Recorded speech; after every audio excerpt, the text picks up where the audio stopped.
Good afternoon and good evening to all of you who have joined us from around the world. I'm Amanda. I'm not part of the Singapore Global Network, but I am Singaporean, very proudly Singaporean, based in New York. And I'm very excited to have with us today an amazing group of investors who will share with us about what it takes to develop a global community of startups and investors. I'm going to start off today by calling on each of the speakers to introduce themselves. Tanya, over to you. Tell us more about IoT Tribe and how it's helping to connect startups to corporates and why you're choosing to do this equity free. Thank you very much, Amanda and Bakwe. It's amazing to be here and to see so many people from all over the world, but all of you having something in common, which Amanda said is being a friend of Singapore. So IoT Tribe, essentially we set up IoT Tribe as a way to connect founders with the corporates that were going to need new technologies and building those technologies into their back and front office operations. And we were very keen to do that in an equity-free way because it's very difficult to understand the value of a technology until you've actually proven how it can be integrated into an existing stack, until you've seen what the deployment actually looks like. And you've also seen what difficulties there can arise in that deployment, whether they are across geographies or across multiple jurisdictions because of data protection rules, for example. So we were really keen that on the one hand, we could attract the best in class founders. And on the other, we wanted to build a business model in which it was the corporates that were coming in with skin in the game and saying, yes, we want to be able to support this financially. We're serious. We're not just playing the innovation game. A couple more things about IoT Tribe before I pass on to my colleagues.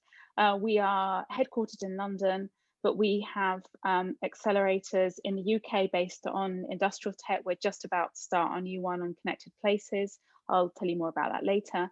In Singapore, we have our deep tech accelerator, but we also have an inbound UK program called London Tech Calling for Singaporean companies. And thirdly, we have Space Tech, which is based in Europe and working with the European Space Agency and a lot of companies there. So thank you very much, Amanda. Thank you, Tanya. A lot of things happening for you over there. Let's go over to Brian. Brian, tell us more about this podcast that Iterative launched recently and why did Iterative choose to go the audio route? Yeah, totally. Thanks, Amanda. So for those unfamiliar, Iterative is a seed fund. We also run an accelerator in Southeast Asia. We like to think about ourselves as kind of like YC. The reason we started it was because my partner and I were making angel investments across both US and in Asia. And it was just very obvious there was a giant gap between founder experience in the two regions. What you see as founders internationally are just as smart and maybe even better hustlers than those in the Valley, but what they're lacking is exposure to knowledge, mental frameworks, rapid learning, support system that kind of like came very naturally for the Valley, and it produces it really well. And so we want to fix that. So we started Iterative with the mission to build the most supportive founder community in Southeast Asia. And the podcast was a very natural extension for our desire to distribute knowledge. We've actually experimented with blogging, private WhatsApp groups, Substack. We started a couple Clubhouse rooms. And so I think it's like, whatever ways we can help to distribute knowledge and help founders out, that's what we're here for. Great, thank you, Brian. Eric, I believe Hustle Fund also has a presence in Southeast Asia, and Hustle Fund has three blogs in different languages.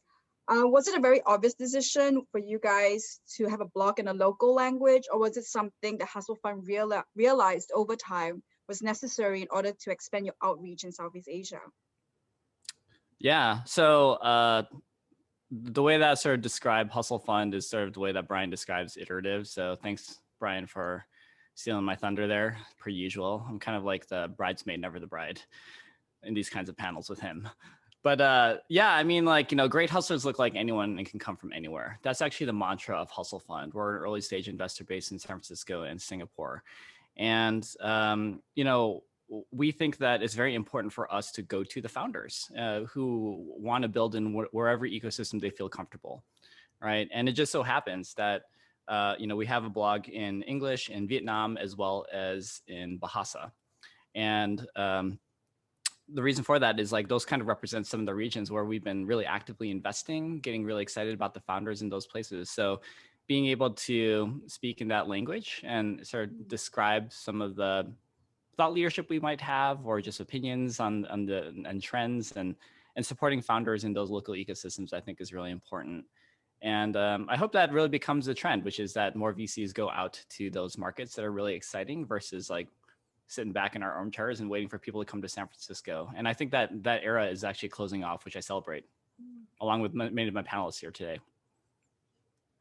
So we're all here today to talk about this buzzword, community, and each of you have alluded to this. There is something beneficial about taking a community approach towards building your startups. Can you share more about what this approach really means and how it changes the competitive dynamics that is supposedly very inherent in the VC space? Because supposedly as VCs, you guys compete for deal flow and the startups are competing for capital. So talk us through, like this balance between community and competition. Was that for me or for any of the For panelists? anyone, yeah. I can start. So when I was a founder, which is most of the last 15 years, I'd say that I could describe it in kind of like two ways. One was depressing, because 95% of the time it felt like things were going badly, even in the companies that worked out well. And I'm sure a lot of you who are out there as founders kind of feel that way, which is just like, this is just freaking hard, right? It's the harder path in life, but it's also rewarding in other ways too. And I think the other part is lonely. And I really want to emphasize lonely. So, I have a wonderful wife. She's actually a founder as well. So maybe it's a bad example, but like, a lot of my friends and like my parents, or just people who I thought were really close to me, couldn't really understand what I was going through as a founder, because it is such a unique set of challenges. And one of the things that gets me really excited about, I think, this movement around community that's starting to happen around VCs, but has also existed with founders for such a long time, is that it's a way to sort of counteract, I think, some of the loneliness. Knowing that you actually have like people that you can lean on to in hard times. It's also like a redefinition, at least from the community that we're trying to form, but also the ones I see around, of a different kind of social contract too. Like 5 years ago, if I were asking like Brian how he's doing, like the right, like the polite response in Silicon Valley was, "Oh, I'm crushing it. Like, things are going great." It's actually trying to discard all the mental issues that he no doubt was facing in driving the super lonely journey as a founder. Today, it's really different, right? When I talk to founders, like they know that I think we're trying to solicit a much more honest response, so we can understand like what are the root causes of this. Is there anything that we can do to help you unblock and so forth? So that's, I think, one of the really exciting benefits of being a founder now, is that VCs and founders together are trying to find ways of building a much more authentic community. With regard to your comment on competitiveness, I play the pre-seed investment game, and the elbows are not very sharp there. I co-invest quite a bit with everyone, and there's usually plenty of room for other folks to come on board. There are occasions where like, it is like, either I can get this allocation or not, but it's much more rare than people think. I think the sharper elbows tend to happen a little bit later, towards Series A and Series B, where funds are mandated to get a certain percentage of ownership on teams' businesses and so forth. And that starts to get a little bit tricky. But in the seed space, it's kind of like where the hippies lie, like this is where everyone wants to be non-zero sum in their relationships and take a very long view together. And we can sort of afford to do it because there's a lot more flexibility on cap tables and so forth. Anyway, let me stop talking to see if my colleagues have responses to that too. Tanya? Yeah, just maybe to add a couple of things there. So you're all aware of the phrase, it takes a village. In our case, it takes a tribe. And that's why we chose the name Tribe. It isn't just about the initial acceleration program or the support that we can give within those 12 weeks. It's about building out all the support structure and networks that people are going to need to really scale their businesses, because you might have the most fantastic tech on earth. If you don't have a sales team that can help you convey the message adequately, if you don't have a person in charge of human resources as you grow to help you manage the talent in your team, to ensure that things like diversity are policies that are not just written but also implemented, if you don't have solid financial structures behind you, then you're not going to last very long.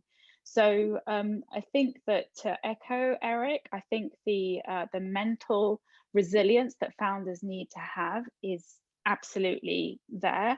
But one of the positive things is that they don't need to go through that journey alone. There are lots of support networks. You know, you have on this call, you have 6 different people that are here to support founders. We do it in a different way, and we can't do it always as much as we'd like. But I'm pretty sure that, you know, that most of us here, if we're asked to do something and it's minimally within our capabilities to do it, then we do. It's just who we are. And we expect and request that of the founders also that are part of the tribe. So one of the things that we do is we have tribal gatherings in which the founders talk to each other across the different jurisdictions. We have founders from literally all over the world. I'd like to have some more founders from Africa. I think that that's a continent that is really ripe for kind of integrating into the global entrepreneurial and startup ecosystem much more than it has been up to now. But we truly do have founders everywhere from Russia, Colombia, obviously Singapore, Indonesia, France, Germany, Poland, Czechia. You can virtually name any country and we will have had somebody come through that. And that is, it's an amazing feeling to be part of this global community.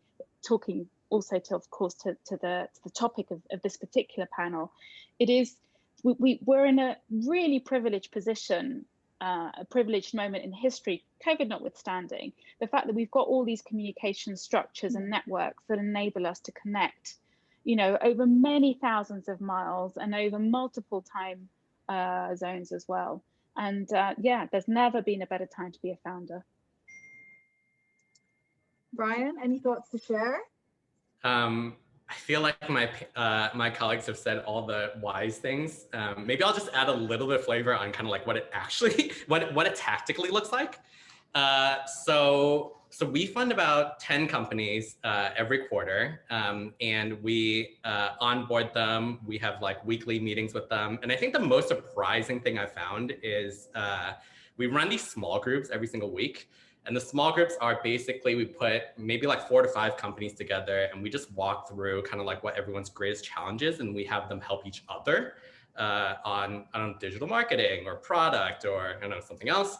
And then I also have one-on-ones with all the companies. And during my one-on-ones, typically I'm like, hey, how was the program for you? How was small group for you? Is there anything I can do better? What's been working well? And by far, like 85% of the time, their answer is, it's just cool to see other people struggling with the same things.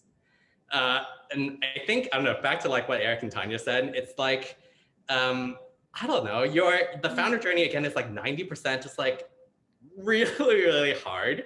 And just having even like stories or a sounding board or someone to talk to where you feel like you don't have any like filters and you can talk to them about your what you're struggling with is incredibly beneficial.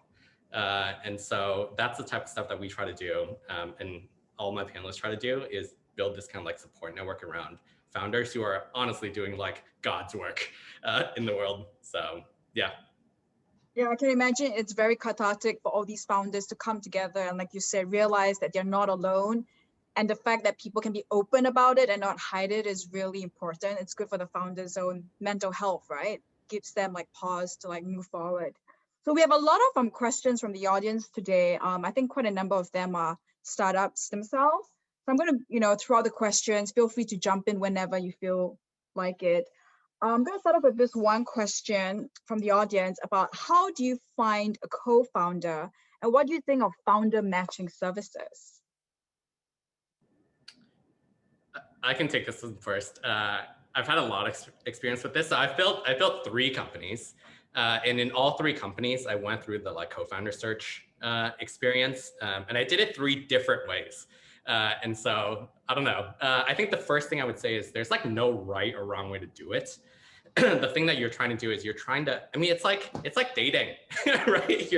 You're finding someone who you're going to be with for probably, I spend more time with my co-founders than I've spent with my wife, I think, in my life. And so it's a really important relationship. I mean, the first company I had, I did it when I was like in my early 20s, and it was just like friends, right? It was like friends from college. All of you have the same exact skills. We were all like super nerdy. And the thing that I like realized was very quickly, you have to like branch off and specialize in something because you were all great at one thing and you needed everything. So that's kind of how I built first company. Second company, I went down to the Bay Area, and then I think I just like networked a ton.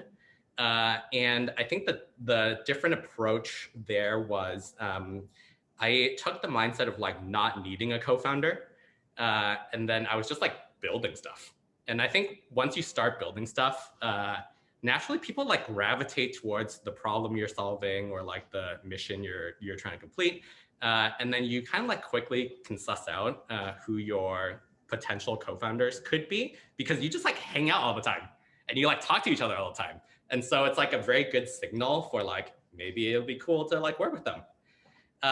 My third company, I was like very deliberate. So the way I approached it was I was like, I'm gonna build $1 billion company. I need this specific skill set. And I wrote kind of like a JD for it. And I literally did like hiring. So I went out and I talked to like 50 people who could fit the debt like finance role. And then I had 50 people who can like do the like CTO role. And then I talked to everyone in the world and it literally ran like a hiring process.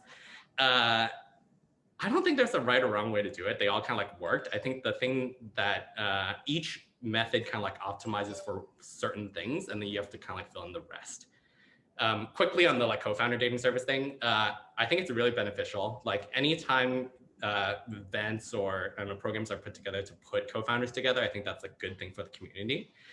What I don't like is when it's forced or like when there's like a timeline, right? When there's kind of like a find your co-founder in 2 months or else like no funding or else, I don't know, something. I think those things are just harder, right? Because at the end of the day, a lot of startup relationships die because of co-founder dynamics. So you just have to be like that much better when it's forced into like a timeline. I have a comment on this too. So I'll tell you guys a quick story. There's a while ago, we thought about bringing on a new general partner on our fund. So it's sort of like bringing in a co-founder when you're doing these kinds of partnerships. And so everything looked great. This person had amazing professional background, incredible experiences. It was also a very high profile founder coming in. So it would raise exposure, I guess, of Hustle Fund at the time. And what we wanted to do though was before we pulled the trigger on making an offer, we invited this guy to have a family barbecue with us. So I went to a park and then I bought a bunch of Korean barbecue. All right, that's what you do in the Bay Area. And then we wanted to meet his wife, his kids, his dogs. Okay, and then I brought my family too, and then my partners brought their families. And after that barbecue, we absolutely unanimously agreed we could not work with this person ever. And the reason why was we did not like how he was treating his wife or his kids or even his dogs. And what our conclusion was just like, if we can't align on the values of this person personally, there is no line between like professional and personal, I think, in our view, in terms of this work, because it's such a, intimate project, as Brian said, like your co-founder is with you more than your spouse sometimes. So for us, that was like a very important litmus test. And we kind of are exposing our trade secret right now. So like, if you work with us at that kind of a level, we like to do those kinds of family dinners because, ideally it's going to be a relationship that builds over decades where I can become close to your life partner, your kids, your dogs and cats too, and vice versa. So, we just feel like we're bringing our authentic selves every day. But if there's a mismatch on personal values to professional, it's a deal breaker for us. Wow, thank you for sharing that, Eric. Tanya, do you have anything to add? Yeah, so my experiences have been quite different actually. My first company I founded, and the investor basically that was going to come in said, "Here's your co-founder," as in, they were going to put in somebody, and I did not see eye to eye with this person. I just did not see what he was going to bring to the table. I was also very, very clear, to be honest, as I tend to be, on what I wanted to do. And I just walked away from that and just used own resources and blah, blah, blah. And it's good. The second time I founded the company, my second company, it was a slightly different scenario where, you know, I'd gone through probably a year of working with my co-founders to be, and there was this match. You know, we did have a match in terms of ethics and how we saw the company developing and what the key criteria should be, the fact that it should be equity free, you know, absolutely pay it forward, which is a very Silicon Valley term, but one that we've absolutely embraced. Some other things we perhaps don't embrace quite so much, but that is absolutely something that we think is spot on. And then suddenly I kind of went like that when it was time to actually, you know, put some money on the table, and they were both gone. So it was, and there were reasons for that. So I'm not criticizing them, but it was so two completely different situations in which I decided to just go ahead. It was just, I know what I want to do.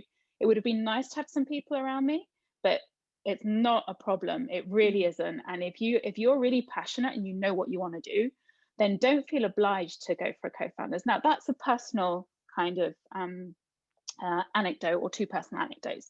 Let me now bring our experiences from IoT Tribe. So we have had over, now I think that we've had over 300 companies come through our programs, okay? Quite a lot of those I know extremely well. I've known them for a number of years.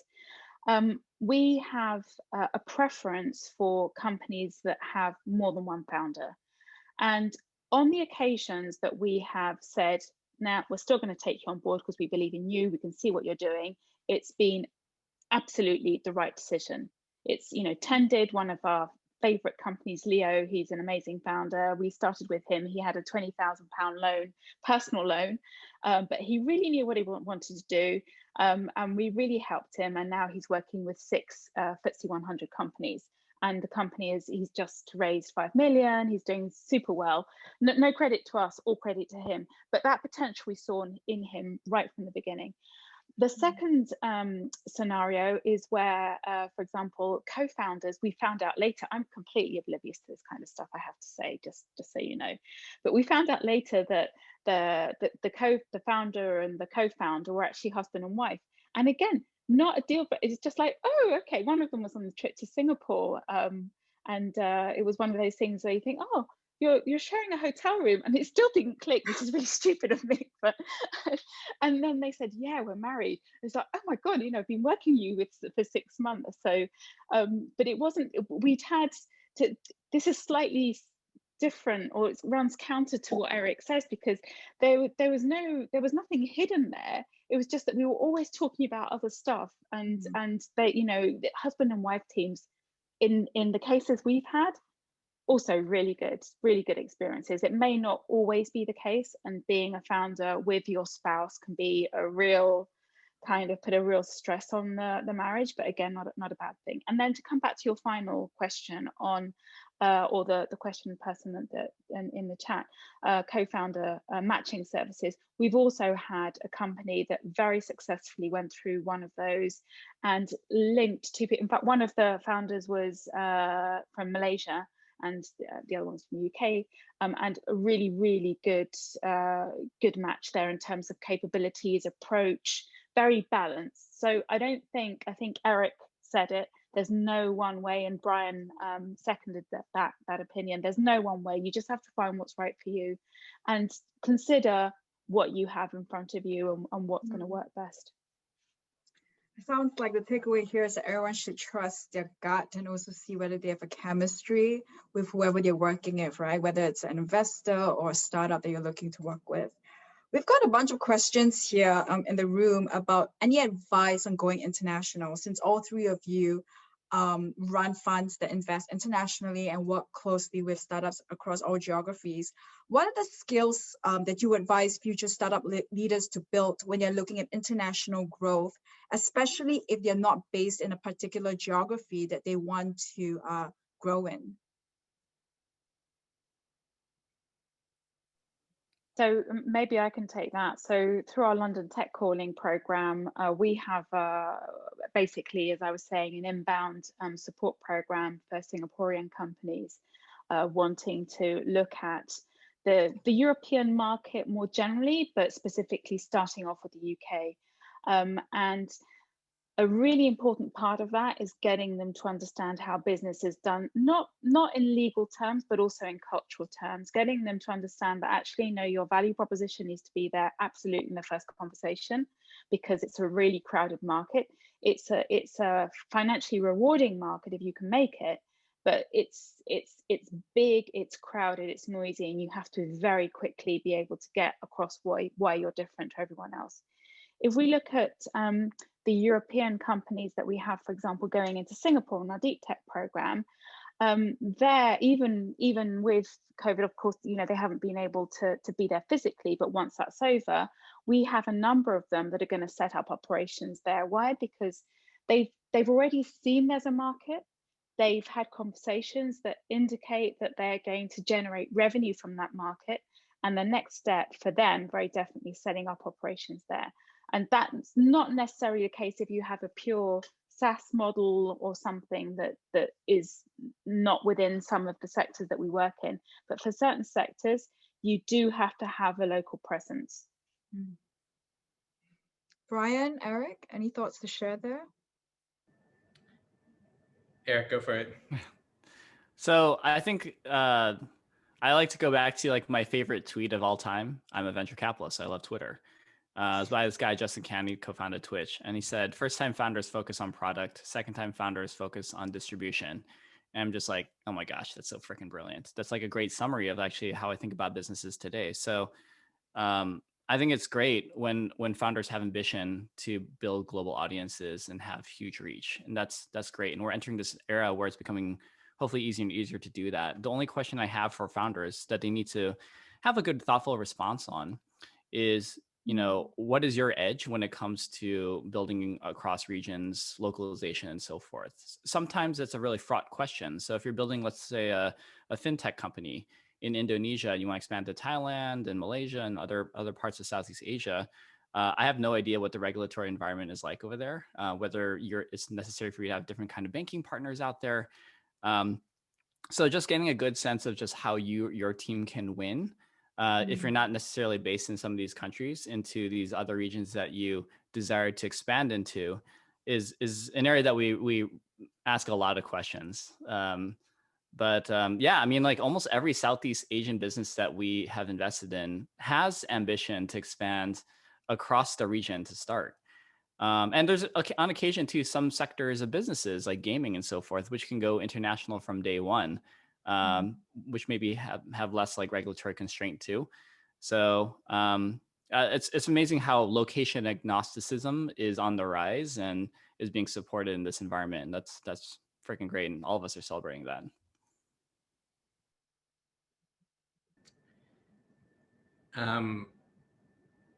This one is kind of divisive for us. So okay. So we work with like small companies all the time, right? Because we're in the seed stage, and in Southeast Asia, and I think way more in Southeast Asia than in the US. People are like, cool. What's your international plan? How are you going to expand, et cetera? And I think a lot of founders take that and they're like, okay, cool. I need to expand internationally now. And I think oftentimes that is a mistake because expanding internationally takes way more planning than I think people think it does. And it's a huge distraction, right? If you can't take like half your team for a period of time and then go figure out international expansion, don't. And 90% of the time, I think founders are thinking or are doing this way too early.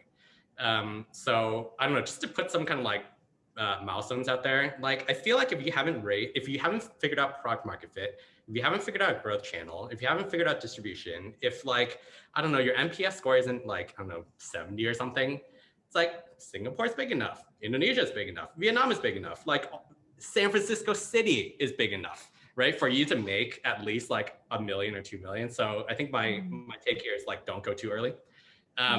The other thing here is the local partner thing is actually really important because people have relationships, they know how to get licenses, they know how to get, I don't know, banking. There's like, it's really funny. I didn't even realize this was like a profession, but there's like professional people who are like GMs and local, I don't know, expansion, whatever partners. Like find those people. There's like a dozen of them out there and they'll get you off the ground maybe like 10x faster than you doing it yourself. And every single geography is very different for this. And so, yeah, do that. And then my third kind of like anecdote here is I looked at international. I was number 20 at Zillow, which is now like a billion dollar company. One of my projects was international in the early days, and we're still not international, and we're a public company. Same thing with Divvy, right? Divvy is my company. We've raised over like $100 million. Same thing. It's like most of the time your market is like big enough for you to grow quite substantially. And so just going back, just make sure you're not doing it too early, because that's oftentimes a failure point for a lot of companies. Great. So going back to this topic of building a community, all three of you are based in different locations with big teams in the Asia region.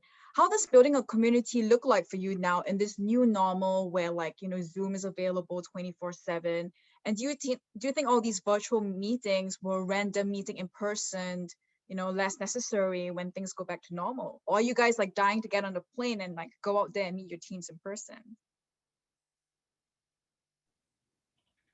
So we've been remote from day one. In 2017, we decided that we were going to do all of our deals remotely. And in fact, even beyond that, like we actually have a rule where every first check that we write, we prefer to do it on the phone. Oh. And the reason why is we think that's important, checks and balance on our own implicit biases too.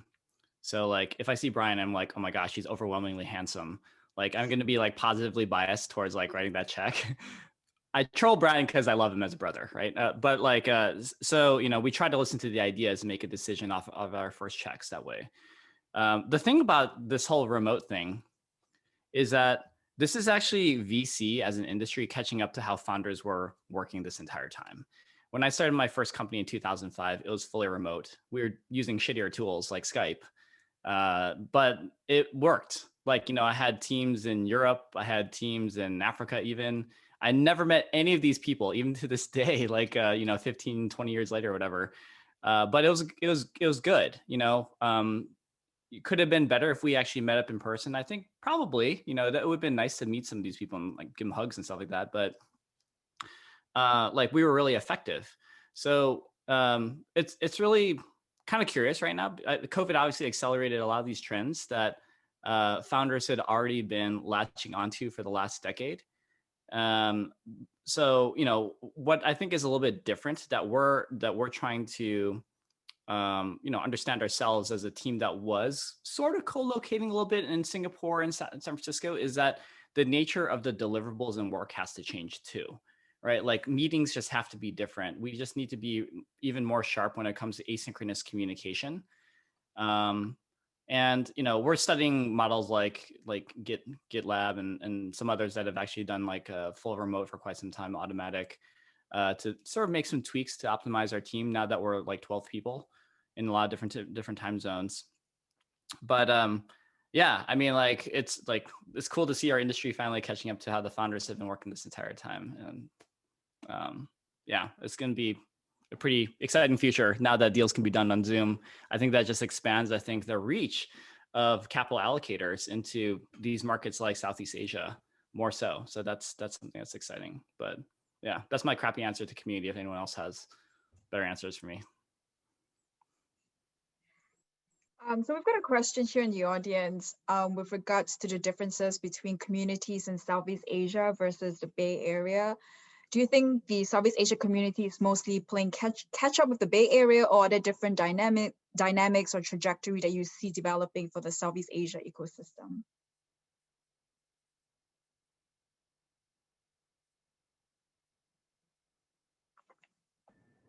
I can maybe take this one. Okay. I think I'm specifically in tech and startups. Like tech and startup communities in Southeast Asia, 100% catching up, right? Like the reason why it's just most of the time, it's like if you're in the Bay Area, you can literally join like 50 Slack groups or like, I don't know, you can go, I don't know, walk across the street, go to a coffee shop, overhear kind of like a conversation and be like, oh, you're in what network? And people would like invite you in, right? People are very, very open to all these kind of like builder communities, founders communities, like fintech communities, etc. I think that is just starting in Southeast Asia. And so I think most of it is just kind of like, there's just like a lack of people who are congregating, but it's rapidly changing. And so Yeah, I mean, quick answer is like, I think it's just starting, it's being built, but it's like rapidly growing, and we're going to see way more of these communities very quickly over time.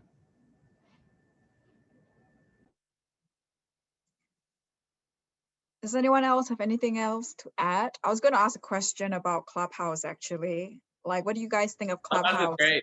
Clubhouse is great. I'm on there like 24/7. So are you guys going to use Clubhouse as a means to sort of like, you know, filter for like the next startup that's going to like pitch to you? What do you use Clubhouse for specifically, Brian? Okay, so initially I was on there because I'm really good friends with Andrew. He did the deal, and then I was like, what? This makes no sense. This mission makes no sense. Let me get on it and see if it's actually good. That was like a year ago, and it turned out the product was like really crappy. Back then I was like, okay, you're dumb. You made a dumb investment.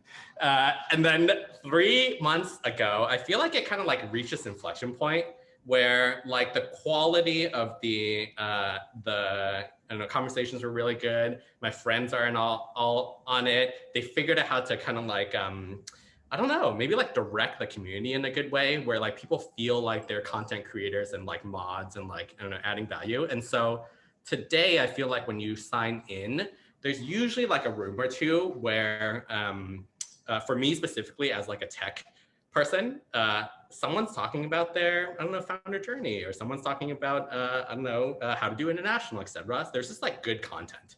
And so I use it basically, one, to replace kind of like the coffee shop conversations I've had in the Valley. And then we have started to do some rooms where right now they're mostly private because nobody follows me.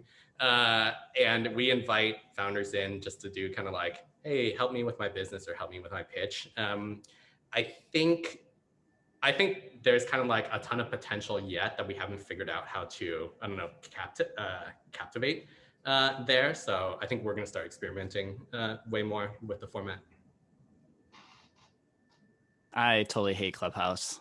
I was actually like really hoping it wouldn't succeed either, but I think all of my assumptions were wrong. So I'm with you, Brian. Like I got on a year ago. I was like, this is a joke. Like there's no way this is gonna last.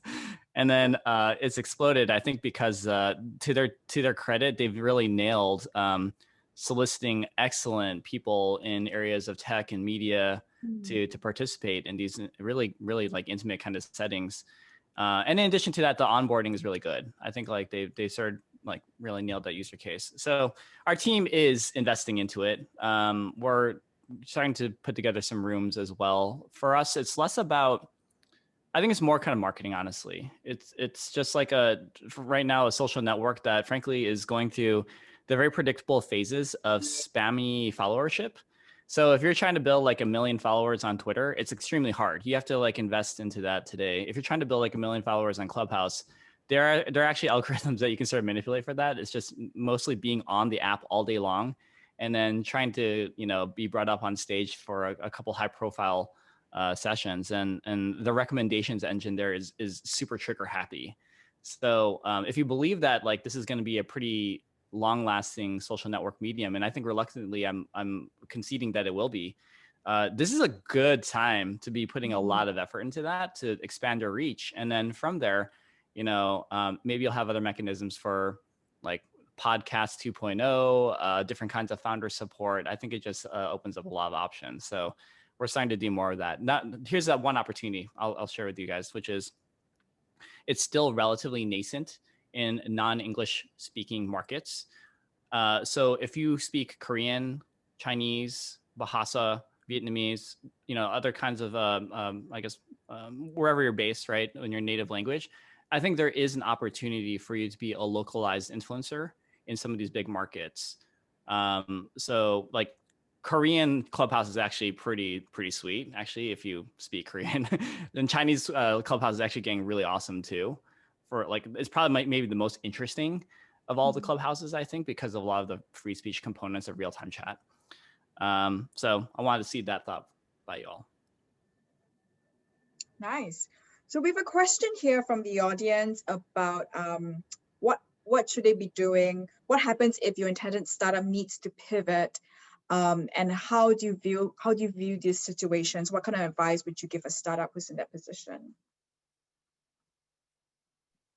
I think it's inherent if you're a startup that you're going to pivot. There's no company that starts off in the way that it's going to end up, or the shape and format in which it's going to see success and scale. So it's something that you have to accept right from the beginning. You have to continuously test your assumptions. You have to test against market benchmarks. You have to test against a context which is continuously changing. And you have to navigate a lot of data, information, competition, all sorts of things. If you're not doing that and you're not pivoting accordingly, then there's something probably that you're not doing right. Having said that, there's a stage at which you have to just, you've defined what it is you want to do, and you stick with that. And then of course you always evolve. There are always evolutionary changes that you need to make, but that's when you really need to kind of make sure that your essence and your essential value proposition are kind of really set in stone, and you can carry those through into whatever markets or whatever products and services you build. Eric, Brian, any thoughts? I've done so much pivoting in my life. I'm just gonna give 2 pro tips. Okay, pro tip number 1 is pivot around a problem, right? Like you should always be solving the same problem, but then you can test all these different solutions for it. If you stop pivoting around a problem, you very, very quickly get lost. And you'll just kind of like, I don't know, start like new things all the time. And it's like possible to find something, just kind of like throwing things out there, but it's very hard. And so definitely try to pivot around your kind of like key pain point or problem, and use your customers as kind of like, if you don't have the problem yourself, like use your customers, because you really need to understand whether you're solving something for somebody. The second pro tip here is like really try to define what success looks like. And this sounds easier than it is. When you go around and you're like, okay, I want to test if like XYZ solution works for, I don't know, these types of customers, like literally just have like, will 10 customers give me $10 in 4 weeks? I think if you don't set these benchmarks, it's again very easy for you to get lost because, I don't know, one person's gonna pay and you're like, oh, that's awesome, right? Or like one person's gonna pay and you're like, ah, shit, I thought it was gonna be 5. And so just make sure you're like very aligned on whether you will continue the pivot, whether you're going to drop the pivot, whether the pivot was kind of like what you expected or not expected, again, or else you'll kind of like get lost on this path. I got one comment on this to just add. So just be very careful how you use the term pivot. So for me, a pivot is actually a wholesale change. It's like there's a company in our portfolio that started off as a crypto investment platform that now is a yoga app. To me, that's a pivot, right? They're like doing completely different things. I think it's actually a misused term, like, and actually does have an effect of scaring some investors too, because it makes it seem like the team is too mercurial. Like they can't just stick to the disciplined problem or something like that. To me, most pivots that founders say to me are just simply the evolution of customer discovery. It's like we ran these experiments, we learned from our customers, we're evolving the product to refine to and triangulate into like something that's much more narrow, but still a big problem, right? So if that's the case, it's just like I'm starting a fintech company for like spouses to share expenses or something like that, and then like I'm narrowing down to things like mortgage expenses or something. That's not really a pivot. To me, that's just evolution of customer discovery. And you can sort of take founders through that, or sorry, your investors through that journey and sort of just describe it as such instead of saying like a pivot. I know it's very nuanced, but sometimes that matters. So we have a question here from someone who's working with a hardware startup. How can they prove their capabilities online, especially when it comes to a hardware startup? And I think this person specifically is talking about building a flying car. Any thoughts on that? Hardware, flying cars. I feel like that's an Anya question. I have never built a flying car, so no. I'm not sure what the question is. What is it? Can you maybe try and help understand what they really want to? Because they, yeah.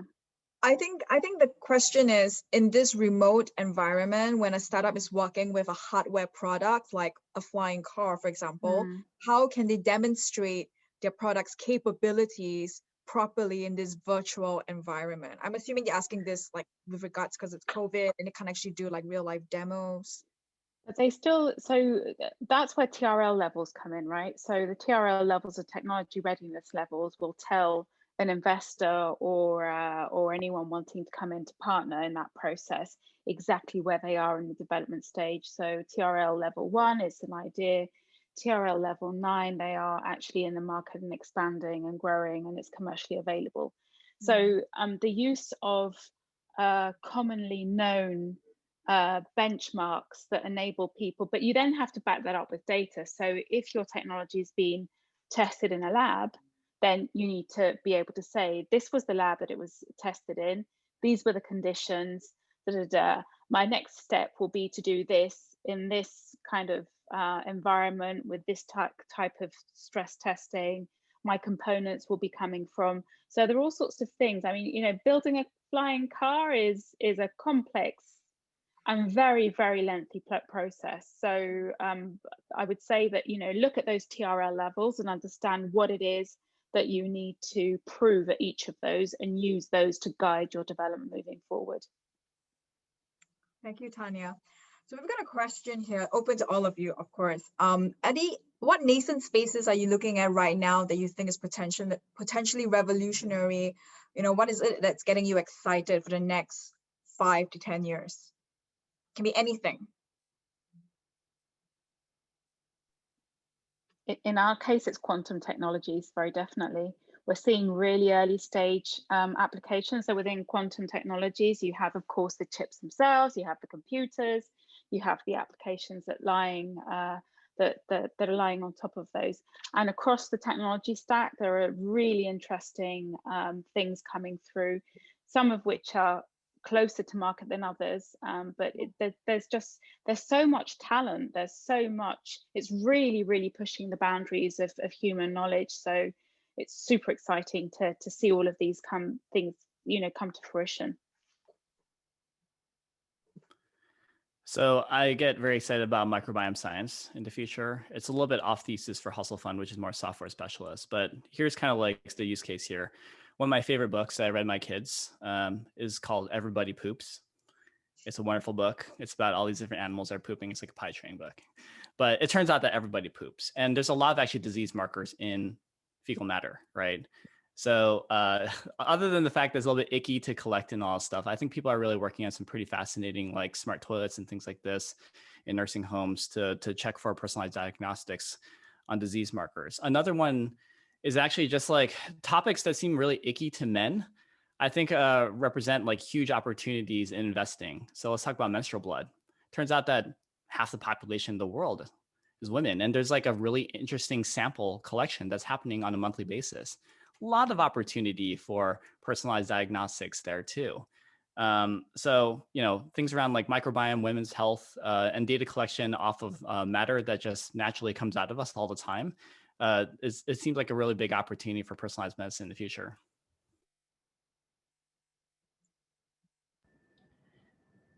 My brother just had a kid and I was looking for gifts. I might buy Everyone Poops for their kids.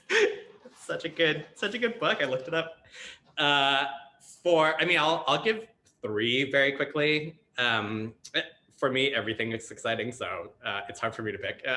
But one, like there is real stuff happening in crypto. I'm not going to spend like too much time talking about it, but I think anywhere where like lots of developers or like really smart people are like spending a bunch of their time to create projects is real. I don't know, a lot of people think it's just kind of like buying and holding and I don't know, playing the like meme game, but it's not. So there's interesting stuff happening there. The 2 things that might be closer for other people is EdTech is really interesting and Healthtech is really interesting. EdTech is particularly interesting because I feel like with COVID, like all these like new angles are now available. Just to give kind of like one clear example, we have a company doing remote like music learning this quarter, and there's great piano teachers, great like violin teachers, like all over the world. And you can substantially lower the cost and make the experience much better teaching kind of like tier 1 cities from like tier 2 or tier 3 cities. And so I think the like, I don't know, democratization of education globally is really interesting for me. The second one is health tech. And I think health tech largely because like COVID created this environment where it's like, I don't know, my wife works at the hospital. Like 95% of what they do can be done remotely or can be kind of like augmented with software. And the reason why this is not happening right now is because like there was just no, I don't know, there wasn't enough pressure on the hospital systems to kind of like innovate. And it makes sense though, right? Because like they want everything to be safe and secure, et cetera, et cetera. Everything's built off of like software from like the 50s. And now I think people are just like more open to innovation here. If you ask the average person how often they want to go to the hospital, it's like 0, right? And so I think there's just a lot of opportunity to figure out kind of like, can we deliver healthcare in a more interesting way via software? So those are the domains I'm particularly excited about. Great. Thank you everyone for joining us today.